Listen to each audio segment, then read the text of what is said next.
रहस्यमयी गर्भ। 60 वर्ष की उर्मिला शहर के बाहरी हिस्से में अपने छोटे से घर में अकेली रहा करती थी। एक रात शहर में बहुत जोर का तूफान आया। जोर जोर से हवाएं और आंधी तूफान के साथ तेज बारिश होने लगी। उन आवाजों को सुनकर कोई भी घबरा जाता, लेकिन उर्मिला घर के सारे खिड़की दरवाजे बंद कर गहरी नींद में सो रही थी। रात के लगभग 12 बजे होंगे कि किसी ने उर्मिला के घर का दरवाजा खटखटाया। दरवाजे के खटखटाने की आवाज सुनकर उर्मिला की नींद खुलती है।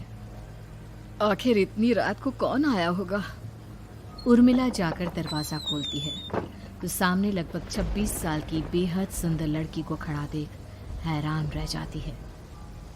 कौन हो बेटा, और इतनी रात को इतने भयंकर तूफान में कहाँ भटक रही हो? चाची, आपने मुझे पहचाना नहीं? मैं आपकी दूर की रिश्तेदार शालिनी। अरे हाँ, बचपन में तुझे देखा था। इतनी जवान हो गई है, कैसे पहचान में आती।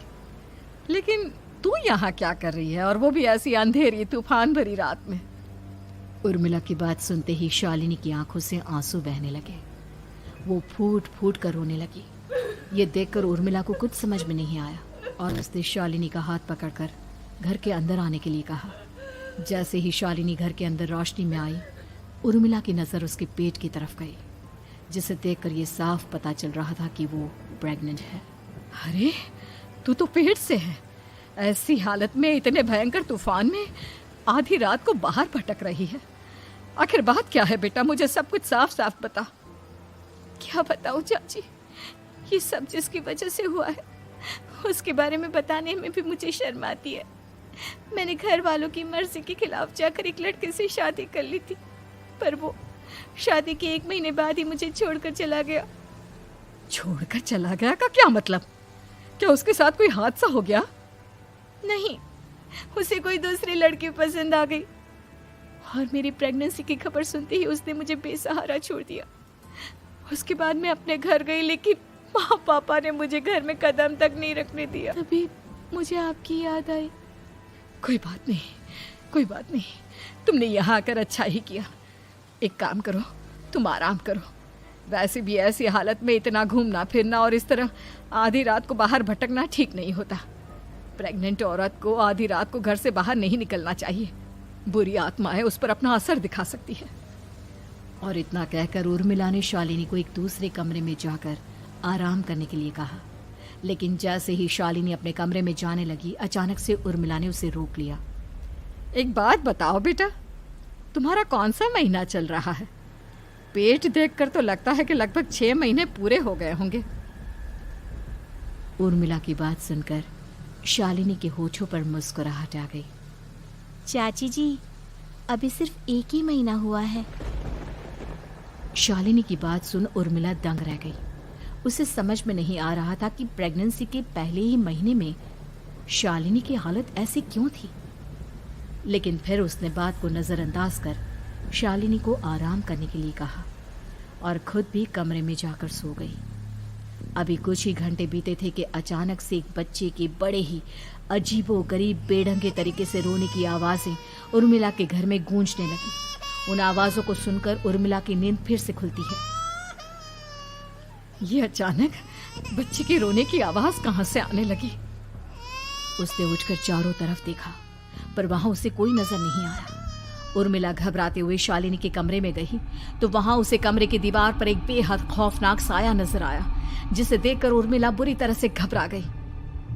आखिर ये सब क्या हो रहा है? शालिनी, शालिनी उठो!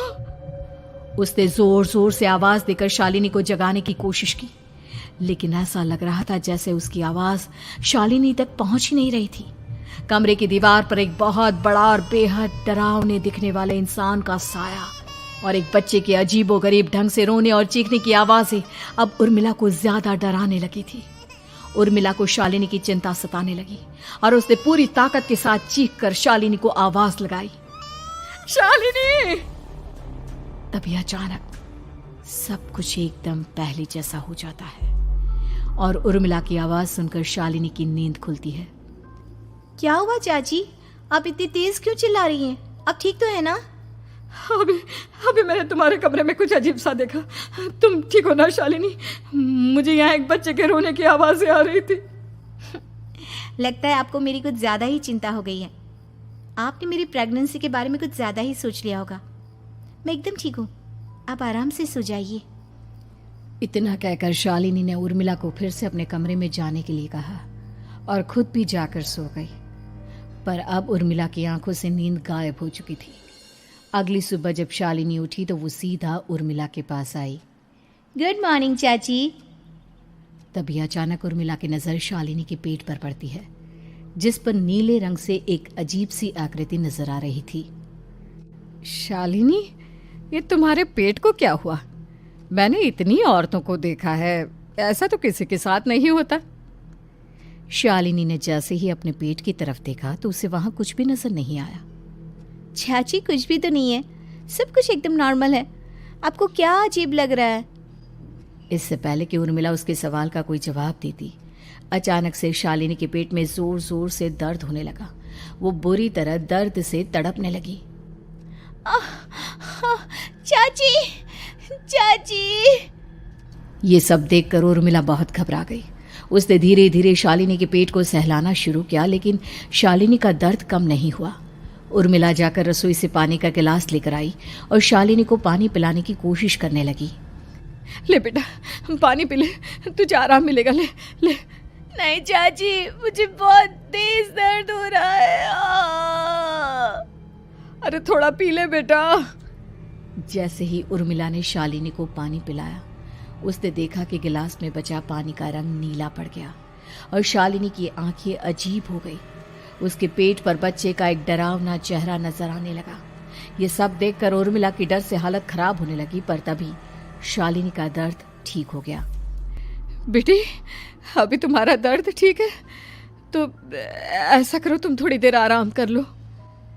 शालिनी को आराम करने के लिए कहकर उर्मिला तेज कदमों से चलकर घर से बाहर निकल जाती है और पास ही रहने वाली एक औरत कालिंदी के पास पहुंचती है। अरे उर्मिला बहन, बड़े दिनों बाद दिखाई दी, क्या हुआ? बहुत घबराई हुई सी लग रही हो, सब ठीक तो है ना? क्या बताओ कालिंदी बहन, मेरी एक दूर की रिश्तेदार आई हुई है। वो पेट से है और उसके साथ ना अजीब अजीब चीजें हो रही है। अब उर्मिला सारी बात कालिंदी को बताती है, जिसे सुनने के बाद काले जादू और तंत्र विद्या की माहिर कालिंदी एक ताबीज बनाकर उसे देती है। बहन, मुझे शालिनी पर किसी बुरी आत्मा का साया लगता है। ये ताबीज ले जाओ, आज रात को 12 बजे उसे पहना देना, फिर सब ठीक हो जाएगा। उर्मिला ताबीज लेकर घर वापस आती है और अब आधी रात के होने का इंतजार करने लगती है। जैसे ही आधी रात होती है, वो नींद में सोई शालिनी को ताबीज पहना शांति से अपने कमरे में आकर अपने पलंग पर लेट जाती है।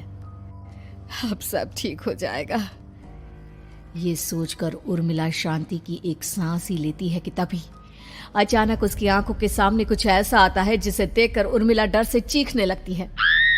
तुम कौन हो? कौन हो तुम? जाओ यहाँ से, जाओ जाओ यहाँ से।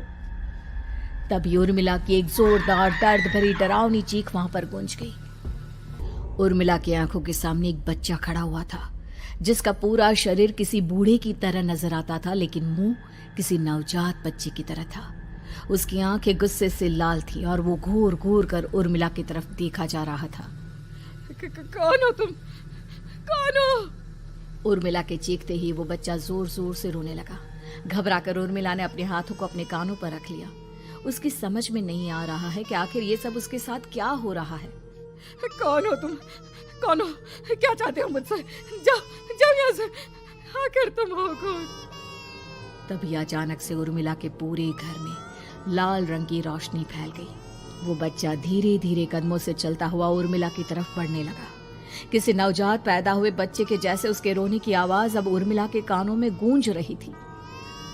लेकिन कुछ ही सेकंड में वो चुप हो गया और उसने बेहद खतरनाक आवाज में उर्मिला के सवाल का जवाब दिया। मैं वो हूँ जो अब तक पैदा नहीं हुआ, लेकिन जब मैं पैदा हो जाऊंगा तो वो होगा जो अब तक कभी नहीं हुआ। ये क्या कहना चाहते हो तुम? ऐसा क्या हुआ जो अब तक नहीं हुआ? तबाही होगी, तबाही। सब कुछ खत्म हो जाएगा और ये जो लड़की मुझे जन्म देने वाली है, मैं उसका खून पी जाऊंगा, सारा खून। उस बच्चे की बात सुनते ही उर्मिला बुरी तरह घबरा गई। उसका एक बुजुर्ग आदमी जैसा शरीर, एक नवजात बच्चे जैसा चेहरा, ये दोनों ही बातें उर्मिला की समझ से बाहर थी। तभी वो बच्चा अचानक गायब हो गया। घर का माहौल फिर से पहले जैसा हो गया। लाल रंग की रोशनी भी अब गायब हो चुकी थी। उर्मिला दौड़कर शालिनी के कमरे में पहुंची, जहां वो गहरी नींद में सोई हुई थी, पर उसके गले का ताबीज गायब हो चुका था। उठो उठो शालिनी, उठो बेटा, मुझे तुमसे जरूरी बात करनी है।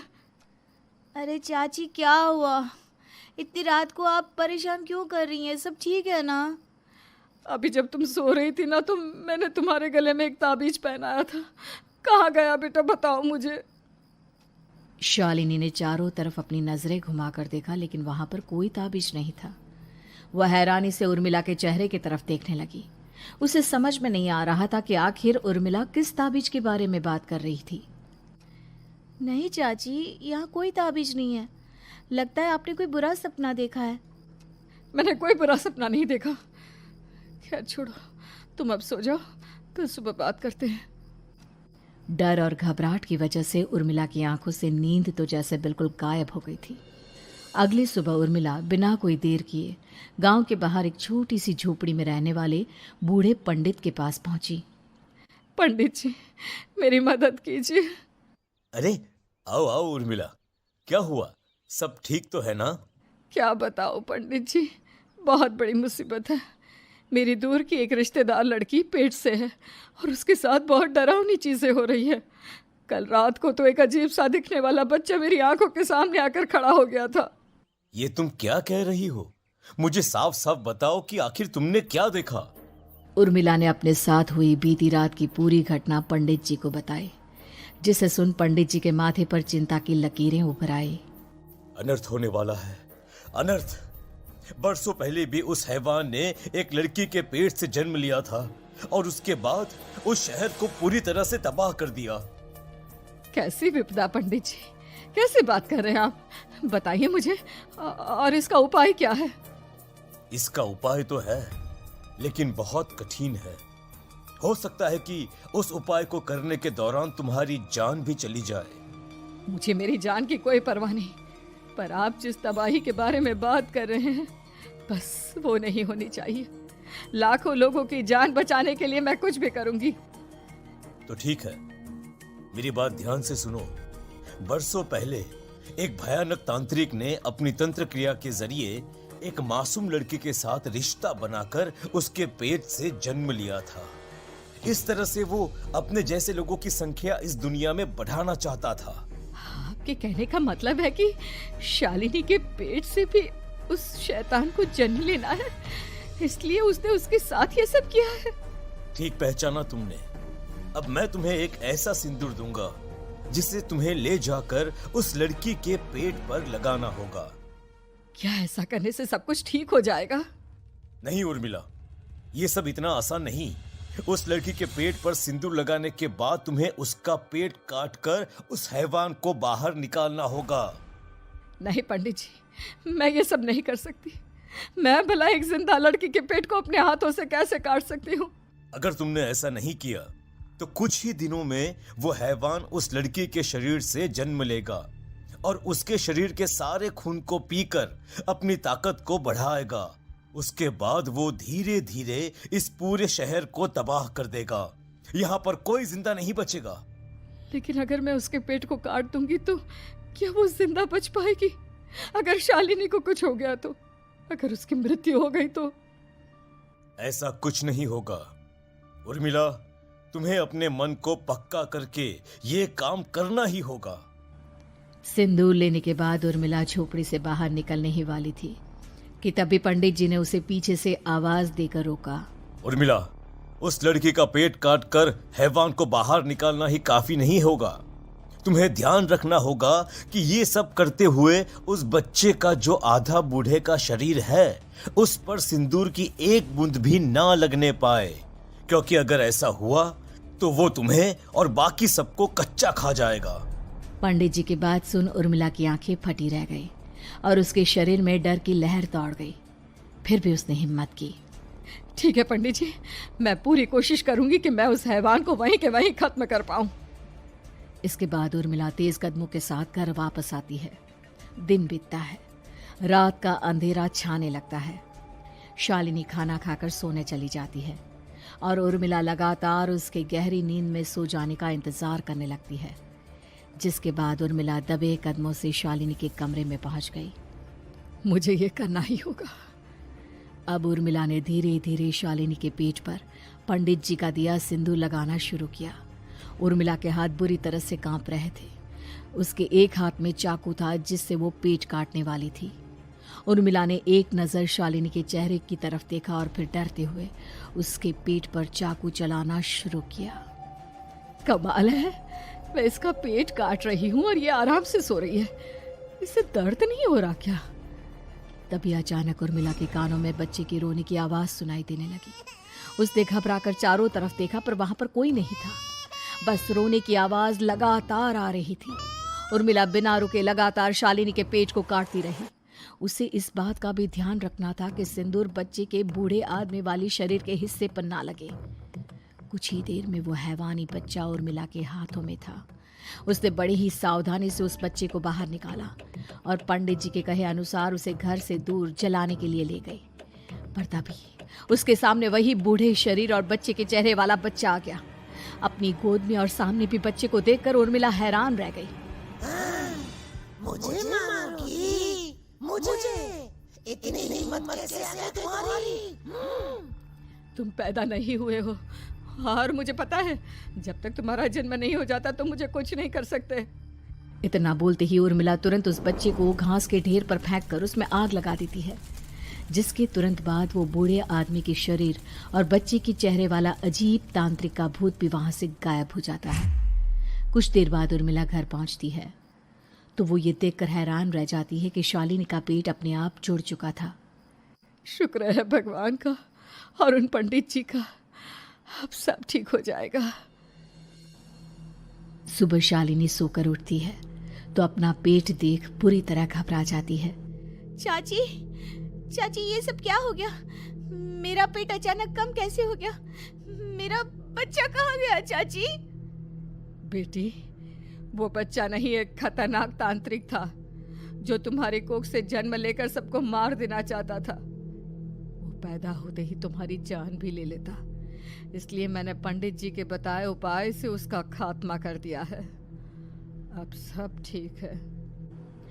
शालिनी को उर्मिला की बात समझ में नहीं आती, जिसके बाद शालिनी को पूरी बात उर्मिला आराम से समझाती है।